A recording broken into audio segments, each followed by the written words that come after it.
আসসালামু আলাইকুম। আজকে আপনাদের সাথে একটি নতুন রেসিপি শেয়ার করছি। বাসায় সস না থাকলে খুবই অল্প সময়ে ঘরোয়া উপকরণ দিয়ে বানিয়ে নিতে পারবেন সুস্বাদু এই সসটি, যা তৈরি করতে কোনো ধরনের কোনো টমেটোর প্রয়োজন হবে না।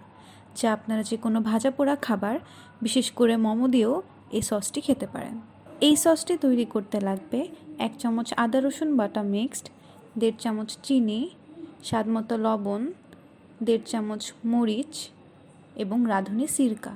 সবগুলো উপকরণ খুব ভালো মতো মিশিয়ে নিন।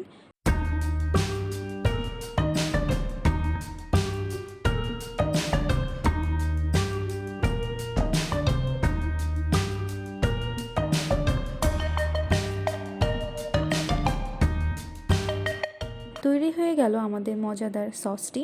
এটি আপনারা চিলি সসের পরিবর্তেও ব্যবহার করতে পারেন।